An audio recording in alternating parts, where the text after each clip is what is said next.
Welcome back to Teaching Connects YouTube channel. Today we look at part 6 in our ongoing series on recruitment and selection. We specifically focus this video on the conduct of the selection committee during and after the interviewing of candidates.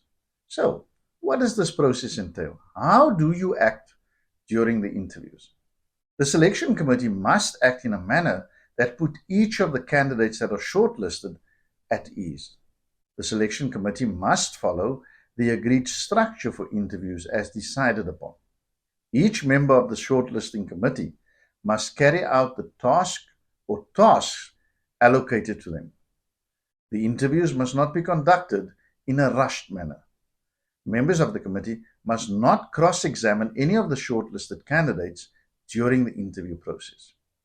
Members must also not interrupt any of the shortlisted candidates. Members of the selection committee may ask a shortlisted candidate to clarify something, but may not stray substantively from the agreed set of interview questions.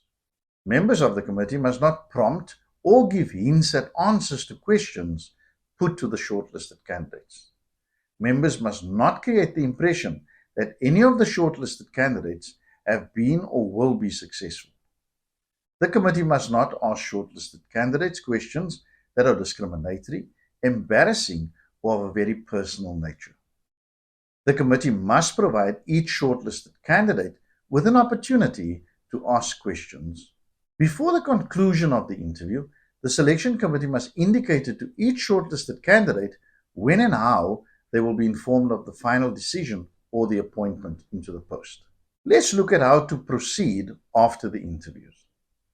Once all interviews with shortlisted candidates have been completed, the selection committee must rank all shortlisted candidates and select their preferred candidates in order of their preference in line with the selection criteria and scoring matrix and with reference to all information obtained in respect of each candidate via the application, the interview, and any selection tool, for example, the competency assessment that was applied. The selection committee must complete the ranking process and submit their selection of preferred candidates to the governing body of the school concerned as soon as possible after the interviews have been completed. When the selection committee members ranked all shortlisted candidates and selected their preferred candidates in order of their preference, they must ensure that the ranking is done as follows, in strict accordance with all applicable selection criteria, in line with any scoring matrix that was published in the post advertisement, and with reference to all information obtained via the applications, the interviews, and selection tools, for example, the competency assessments, as applied. The selection committee must choose at least 3 candidates as its preferred candidates and rank these in order of preference. Fewer than 3 preferred candidates may be chosen, provided that it is done in consultation with the head of the Provincial Education Department. This consultation should be recorded in writing. The selection committee must compile a written motivation with supporting documents to justify its list of preferred candidates. This motivation must explain the objective basis on which the list of preferred candidates was compiled. Subjective factors should not be relied upon when compiling the list of preferred candidates. The committee must take minutes at all of its meetings and record all of its decisions in such minutes. The governing body of the public school must submit its list of recommended candidates to the head of the education department for final approval as soon as possible after the completion of the interview process.